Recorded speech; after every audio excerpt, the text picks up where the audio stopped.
Good morning, everyone. Thank you for joining us for today's webinar on SOLIDWORKS PCB. All right, so let's get started. So we're going to get started today talking about the newest electronics design package that SOLIDWORKS has incorporated into its portfolio. So getting started today, I wanted to break down today's presentation into three separate sections. So we'll be talking primarily about the capabilities of the SOLIDWORKS PCB product with regards to the schematic design, mechanical collaboration, and PCB layout. So in each section, I'll try and outline kind of the features or functions of the software and how it can assist in the different various aspects of the electronics design. So let's jump in. Let's get started. So for today, for our first bullet, what I want to do is talk a little bit about schematic capture or schematic design inside of SOLIDWORKS PCB. Now, for those of you guys that are familiar with an electronics circuit design software, this might, for the most part, it should look pretty familiar. So what we're going to do is we're going to talk about how SOLIDWORKS PCB can go through and basically build up our schematics for us. We can add in all the different various components inside of an electronic design and create links to all the various circuits and power sources and everything that it takes in order to make this PCB essentially come alive or perform its whatever it's designed to do. So there's a couple of key things that are definitely part of the SOLIDWORKS PCB package to help us detail out these schematics. So a couple of the different things that we will touch on today, the ability to add things like net labels, to add differential pairs, and then there's actually some really cool technology inside of the PCB software. It's called Supplier Links, where we can actually look at real-time suppliers and see what their inventory or what their stock looks like for components that we might be ordering from them for a certain PCB design or a certain PWA design. And then from here we'll also talk about different things like supplier libraries. So how do we pull in various libraries? Now, with the schematic, with the PCB tool, like I said, we do have a pretty cool library where we can jump in and we can look at direct links to different suppliers, someone like DigiKey or Arrow or any of those websites that you typically log in to actually order your digital components. There's some pretty cool linking from the PCB application, the schematic application, to actually link these components together. So let's go ahead and jump in over to SOLIDWORKS PCB and talk a little bit about the schematic creation process. Now, to get started, I just wanted to show you guys that it is possible to get in here and do a full comprehensive schematic. So there's not really a limitation on the schematic design process when we are trying to capture what our design or what our intent is for this design. I'll actually walk through the generation of a quick circuit for us. I'll show you guys things like adding wires, adding components out of a library, and then even building something called a supplier link. So let's go ahead and jump over to just a blank sheet where we have no components currently pushed into this sheet for us. What we'll do is we'll just start by simply drawing or by quickly drawing up a circuit. So I'm going to go ahead and search in my library right quick for a operational amplifier. Now from my library on the right hand side, you'll see that I was able to find one of my operational amplifiers, and I can simply drag and drop this thing out of my library, place it onto the sheet, and I can start to use this operational amplifier for building up the rest of the circuit. So now I've placed my first key component for my for whatever my circuit's going to be for today. Now I can continue to drag out different various components, but you'll notice that as I place the first operational amplifier, it's denoting itself as an op-amp with a designator of AR question mark.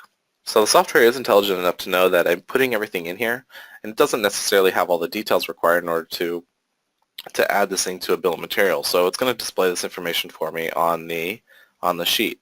Now you can control these by editing the libraries behind these that are driving the symbols to say which information is relevant for your design. Which information do you want to populate on a PCB schematic? But let's go ahead and we'll continue chugging forward just here a little bit. I'll go ahead and grab something out of here, a resistor. This is a 1K resistor. It's going to default in for me, and I'll go ahead and just bring it in and drag and drop it into a position. Now again, places the information or places it onto the schematic for me, adds the relevant information. So in this case I just have res1 with a 1K resistance. If I copy and paste this thing, I am able to quickly duplicate this, push this into the schematic design for future. And I can do other things too, so we'll grab like a capacitor in here. So what I'm looking to do real quickly is to generate just a very quick bandpass filter. So as part of my very fast schematic design, we'll go and just space everything out. Zoom in here, and we'll quickly wire up a bandpass filter for us. So let me grab one more. Actually, we'll just do a high pass filter.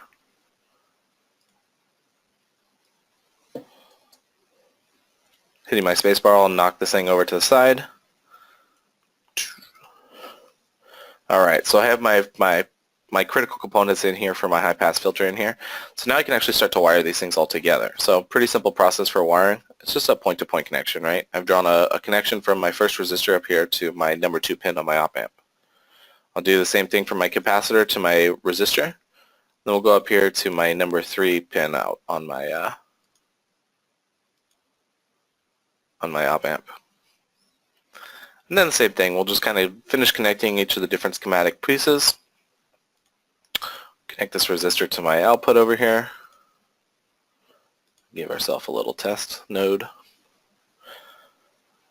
And now I have basically the main circuitry behind my operational amplifier in place, right? I put in 3 resistors, a capacitor, and an op amp. Now if I want to detail out each of one of these components, I can simply double click on it and I have access to all of the various information about this operational amplifier that I've selected on my library. So in this case it is it's like an analog component from analog. The packaging information, if I wanted to change any of this information, I do have the ability to change these parameters or add additional parameters. If I want to add the designator, I can overwrite the existing designator and maybe I'll say, you know, OP1.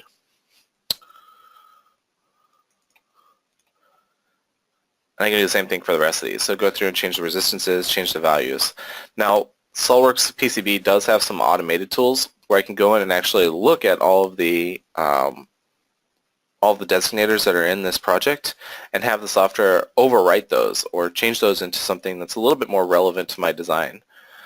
So as you'll see, it does have a command manager at the top where we can kind of jump through all of the different tools here, or the different tabs for us. But inside of our tools one, we do have an annotate tab where the software will go through and automatically look at each of my individual components and anything that doesn't have a designator. So you'll see at the bottom of my list on here we have the C question mark and the 3 R question marks. If I go ahead and update these things, the software will then try and assign these, and you can see what it's going to do. It's going to take this C question mark and turn it into C2. Now the reason it does this is it looks at sheet 1 and sees that C1 does exist on the first sheet, and so it's already taken. So it's just kind of syncing this up as the second component or the second capacitor. And then for our resistors we have R15, 14, and 16. So we'll go ahead and execute those changes, populate those to the drawing here, and we'll see that those actually reflect now into our schematic for us. So we're seeing R14, 15, 16 based off of some rules on exact placement, how these things are all being pushed through. Now with this we do have the capability of fully detailing out these schematics, so adding things like power ports or ground features. So in something like this I'll go ahead and just quickly add my ground, add a second ground over here. And maybe I'll add in like a VCC or a power input. We'll go ahead and call this 2 volt, no, SIG-in. So now I've labeled the actual input, and you'll notice that as I'm doing this, that there is the option for showing the net name, so it's actually applying this SIG-in net for us. So we'll go ahead and just quickly finish wiring this thing together. And my second ground's already present for us. Now we could go through and do the same thing where we need to with the power inputs on our operational amplifier in pins 4 and 7, so give it a positive 5, negative 5, or whatever our operational voltage is. But for just a quick demonstration, now you can see how quickly it is to go through and actually build up a brief schematic. Simply using the libraries to grab things out, grab the various symbology that we need in order to capture this schematic, placing it on the schematic, and then drawing the wires in between. Now, additionally, with all of this, we can link these things to a supplier's library. So if we right-click on any of these components, we have the option to go to a supplier link. And within the supplier link, it's actually going to query a website. It will query each of these different manufacturers, Allied, Farnell, Newark, Arrow, DigiKey, so forth, so on, for op amps.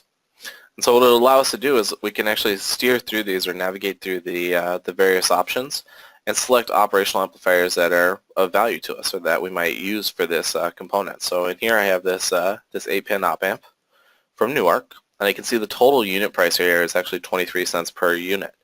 Now if I scroll down, I can see any inventory that they have from Newark, so I can see that they do have a quantity of 9,314 available. So I know that if I was to build this design, I could order it immediately if need be. Now if I select this thing and hit OK, it will add this information as a supplier link and push this through to the operational amplifier for me now.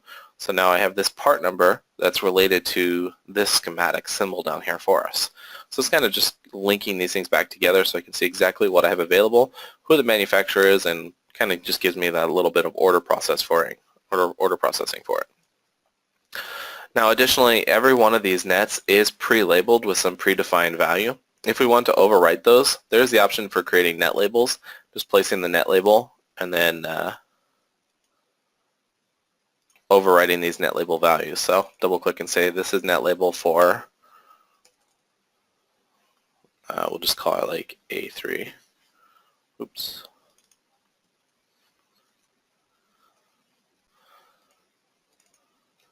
And sig out.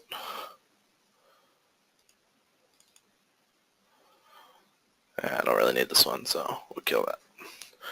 So now I have a couple of net labels that have been added. So we did our signal output, we have our signal input net, and then just a tertiary net that I've labeled up here for A3. So this will allow me to populate information kind of downstream.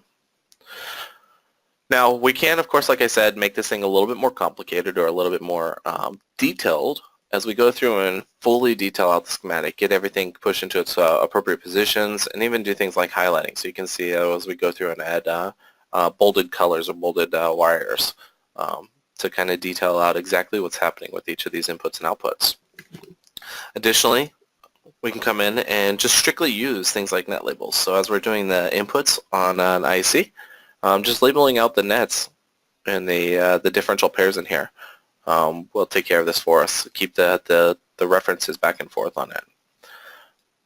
Now there is the ability to add things like ports as well. So if we're porting to a different page or creating connections between multiple pages, we can start a circuit on a singular page and use these port inputs and outputs to leave a page or join a different page.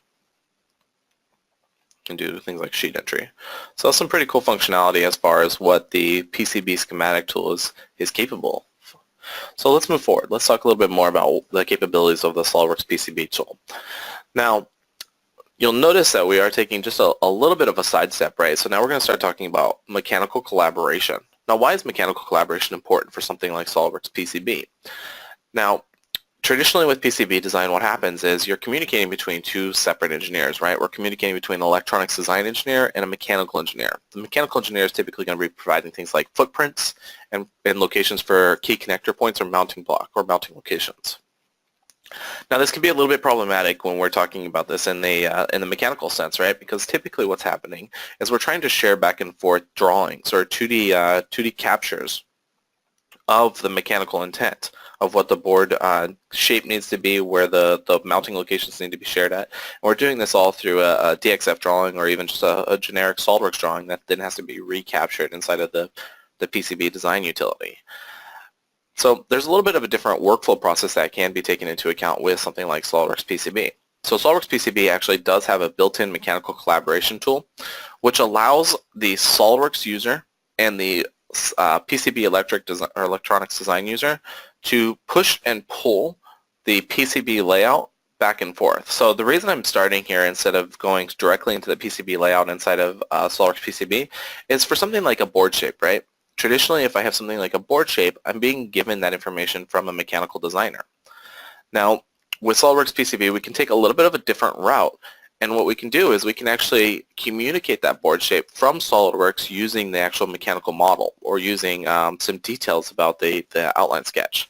So let's go ahead and do that. Let me show you what I mean so it makes a little bit more sense. Now, what I've done here is we're going to get a little bit crazy. We have a really complicated model, right? And what I want to do is, even though there's not a PCB board currently attached to this surface here. What I'd like to do is I'd like to attach a PCB to this surface, and I'd like to capture the shape of this component here for us. So let me go ahead and isolate it so you guys can actually see what it looks like. So we're going to capture a PCB board that has the same outline shapes. We'll skip most of these internal pockets just to save time for us today, but we're going to try and capture the board with this outline so that the board fits nice and snugly against it and fits all of those different components. So how am I going to do that? Well, let's go ahead and start with our SOLIDWORKS model here. What I'm going to do is I'm actually going to generate a PCB model or SOLIDWORKS PCB part or assembly. So what I'll do is I'll open up my SOLIDWORKS PCB add-in, which comes with all SOLIDWORKS 2016 Service Pack 3 or newer versions. So anyone using SOLIDWORKS 2016 version 3 or newer, you'll actually see a add-in called SOLIDWORKS PCB Connect or SOLIDWORKS PCB 2017 or 2016 if you're using 2016. So this is pre-installed with all version 2016 Service Pack 3 or newer. Once you turn this thing on, I can connect it to a database that the PCB utility is talking to. And what I'll do is I'll generate a PCB board. So I'll do this new board assembly. It'll pull up the library of all my available projects, and we'll select today's project, this webinar, hit my OK button, and it's going to generate a assembly file. So if you see here, it's actually going to generate this webinar.sldasm. What this is it's these PCB assembly is what it's creating. So webinar.sldasm is just going to be my generic PCB assembly. Now by default in our PCB software, it is pulling in just a rectangular board or a square board in this case. Now what I'll do is I'll actually go to my model and I'll insert that PCB into the assembly. So we'll go ahead here and just dump that thing in there. Now I have my webinar assembly in place. We'll perform our just mechanical operations, something like a mate. And then we'll go ahead and edit the shape. So we'll take this board outline that we have here, and we're going to kind of remove this component here. And what we'll do is we'll actually capture that shape, right? So that's the shape I was talking about capturing, that complicated kind of multi-contoured shape for us. So we'll go ahead and accept it and see what the software does here for us. So I did embed the board on accident inside of it, so let's go ahead and flop this thing over.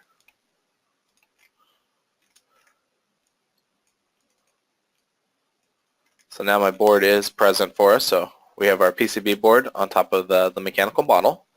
And what I can do now is if I push this thing, if I go back to that PCB assembly that I've generated, this webinar.sldasm, the board shape is now present here in the file. Now I can communicate this to the PCB designer using this intermediate tool. So instead of creating a drawing or trying to communicate it with a DXF file, I can actually directly push this information to them. So I'll just label this thing, and I can add a comment. So with two different designers, you actually be able to see the person's name who had posted this or pushed this for you. So as I hit post now, you'll see it says board shape by me. So board shape is the comment by me at today's date at today's time. Now if I go back to my PCB software and I actually generate a PCB layout, it'll come in with that default rectangular that we talked about. But you'll see that you have the same options or that same functionality on the right-hand side here for that PCB connector. So we're actually connecting now to the SOLIDWORKS user, and they'll see the communication between the two softwares. So in here I have my details now of my board shape. So I'm curious, right? So I'll go ahead and click my view, and now so there's an option for board shape. That's pretty cool, right? If I click on it, it's going to show me a preview of what that board shape is. Pretty significantly different than that rectangle, that square that we had, right? So if I go ahead and hit accept, what it's going to do is it's going to change this rectangle over to that board shape that we had just seen in the purple. So just go ahead and hit my OK button, let it populate for us. So now, just using the SOLIDWORKS utilities, I was able to populate a board shape and push that all the way through. Now some other key things that we can do with this is, say we had a critical connector that was pushed into place on this PCB board, and we had to line it up very specifically with this mechanical model as well, so that way the connector actually lined up and clicked into its position. This software will actually allow us to place that connector and to move the connector about on the PCB board with something like a mate and lock the connector into position and share that information back with the electronics designer. Now, sharing that information then would then push it into the proper location so that we no longer have to use something like a DXF or a drawing in order to try and locate it. I know with some electronic softwares it can be very difficult in order to place things appropriately. So just a cool caveat on why we try to go to that point. So let's go ahead and jump back in. Let's talk a little bit about the next part, right? So the part that everyone's really interested in, the PCB layout. So PCB layout, we do have full capabilities of within SOLIDWORKS PCB. So you've seen already what we've done with something like the board shape. So what can we do with the electrical layout? So inside the layout, we do get the option of using something like an interactive route, actually creating the traces between multiple components. You can see in the quick video that's showing on the left-hand side there exactly what's going on. We have the ability to add and place components, to shift components about into the proper locations. Additionally, you can do things like rule checking. So we can define rules for our PCB board to make sure that traces are sufficiently far away from an edge, sufficiently far away from each other, sufficiently far away from components. Even based off the net names, what the thickness of a trace might be. There's lots of different rules that we can define for it. And then additionally, based off of those rules, the software will actually display errors. It'll show us graphically whenever an error is being incurred. So let's go ahead and talk a little bit more about things like design checks. So I'll go ahead and play this video here for us. But essentially what you can see is as the mechanical component, this mounting hole, was pushed into a trace, you saw a little circle that appeared. That tells me that's my graphical display for the error that was encountered. So a little circle will pop up. You might even see something like X's, a bunch of little red X's on top of stuff. So for something like a trace, you'll actually see the entire trace populated. So let's go ahead and jump back into the schematic tool and actually talk about something like that. So we have our schematic, our two schematic pages completely done up for us. And so what I'll do is I'll take this model and I'll populate it with all those different components. So we'll go ahead and save this thing. And then what we'll do is we'll actually update the PCB layout from the schematic. So it's still saving here, I apologize. There we go. We'll go ahead and update it. And what we're going to do is you'll see it has all of the components that we saw. So all of the nets, all of these various components, any sheet information, and we'll go ahead and execute it. And anything that it finds a footprint for that's in a library for us will get populated onto the bottom left-hand or the bottom right-hand corner down here. So you take all these components, move them, and place them on the board, and we'll actually get a rat's nest showing us each of the different connections for these components. So as I move them around or place them into different positions, we can try and kind of clean this up a bit so we get a nice easy to trace process, or easy to trace board. So I'm just going to shift a couple around. No real pre-planning behind this this process here for us today, but we'll see what we can do. So let's go ahead and grab this component and shift it.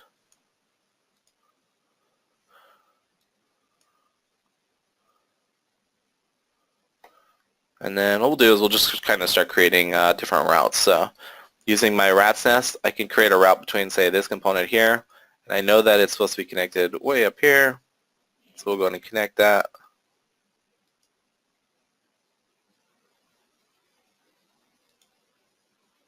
Oh, maybe I'm wrong. Maybe that rat's nest doesn't actually connect. Oops. It does though. There it goes. Sorry. So we'll go a couple more here. We'll draw in, say, this connection to this connection. And then we have to go from this connection to this connection. So for those of you that are a little bit more electronic savvy, of course you do have a process behind this and everything gets nice and clean at the end of it. But I mean, for the most part, right, we're just going to create some routing. We'll see that the rat's nest disappears as I create the various connections. We're able to connect all of these components together. Now once all the components do get pushed together, you'll see that there is the option for creating these design rules. Inside these rules is where we can actually get pretty comprehensive on what our design is going to look like. So you'll see some of the default rules that are already pushed into place here for us. We have some assembly test point rules, some fabrication rules. We'll even have things like routing rules, on how things are allowed to route. And the one that I use most often down here is actually the width rule. So with that width rule, we can control the width of the various traces. So things like a power trace might be a little bit wider than just a generic signal trace, or vice versa. Or we can try and control exactly the thickness of those traces, how big they're getting. Each of these different rules can be created within just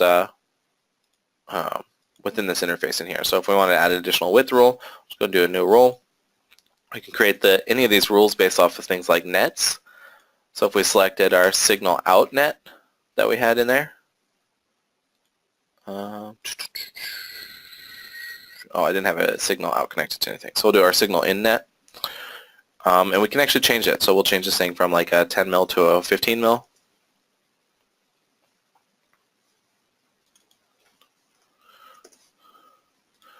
And our max width, we'll say 20. So now we've added or instituted a new rule. So we'll do our minimum width also at being 15. So now it has to be somewhere between 15 mil and 20 mil. If we go and apply that, wherever our signal in net is at, which I don't think I even have on here currently, you actually see the rule being demonstrated on the trace here for us. So let's go ahead and just break it on purpose. We'll grab this first width rule here. We'll say minimum is 13 mil, maximum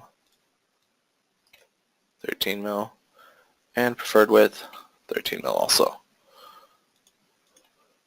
Now as the software comes in, you'll see everything kind of gets changed, right? It was blue before, and now as we're violating a rule, the rules will actually come in and highlight whatever is breaking it. So in this case, I'm only breaking the rule with the trace. So the traces will all change colors and add these little symbols in here to tell me that the design rule is not being respected. So then I know that this has to change, right? I can change the thickness of this, or I can change the rule based off of this value, or based off of this feedback in here. Now, with this tool, once everything is in position, I can do the same thing we did before, right? Where we push the mechanical outline to PCB. I can now add each of these components and actually populate back to SOLIDWORKS all of the mechanical changes or the board changes that we've done. So let's go ahead and take this model as it is in this state currently, and we'll go ahead and push this model back to SOLIDWORKS. So we'll do key components, if I can type, key components added for verification of height. And I'll go ahead and hit that post button. So what the software is going to do now is it's communicating all of those 3D models, all of those different components, back to SOLIDWORKS now. So in SOLIDWORKS, if I access that PCB board, I'll get that same update information, and I can view the changes and see the individual components, where they are, what they are.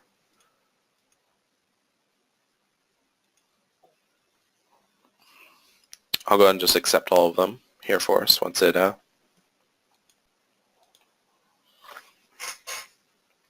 and then what we'll see is the board actually populates now with anything that had a 3D CAD model.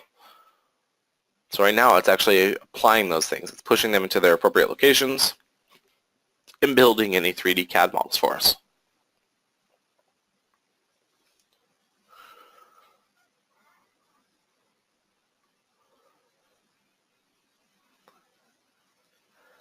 Now the cool thing about all this, like I said before, is with these components all pushed into position, for anything that's critical, anything like an LED light that we might want to come through the mechanical housing, if we want that LED to line up with a specific hole in the housing or specific transparent material, we're now able to fully change the location of these and even add things like cutouts. So these LEDs are mounted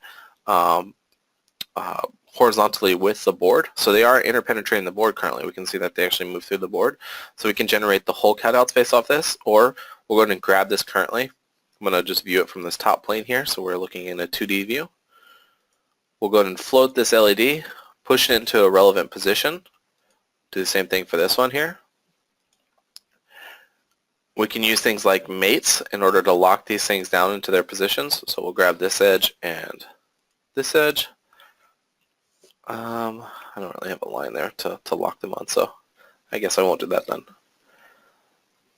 So I shifted the position of these, and then maybe I want to add like a hole to this board. So we'll go ahead and take this board, edit it.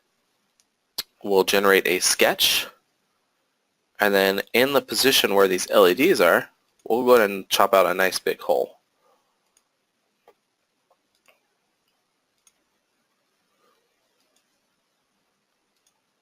So now I have a hole so that LED doesn't penetrate through the center of the board. Now again, some of this will be a little bit more elegant with an actual PCB design, where we might try and capture the shape a little bit better on this. But essentially I've moved these two LEDs. Maybe we need to move something critical like this op amp over here, or this IC unit. And then we can validate this all based off of this assembly file, right? So basically the reason we're doing this is because we do have thicknesses, we do have components that these might penetrate with. We want to be able to see, is there any penetration occurring? So on this one we do see some penetration there. We might need to move this component in order to get into a free space. But essentially we're doing it so that we can see the board populated in the mechanical assembly to make sure that everything fits or it functions correctly. So we'll take all that same information that we did as we push it around and just share it again back to the PCB user. Now, in my case, right, everything you're seeing, all the pushes and pulls are happening by me, but in a traditional sense, typically this would be happening between two users or even multiple users, where we're sharing design files back and forth between 5 or 6 people. So in this case, I'll push board again after moving LED and IC. Post that up. Then inside this tool, same thing, get that view utility, go ahead and view the changes. We'll go ahead and accept them all and push that through for us.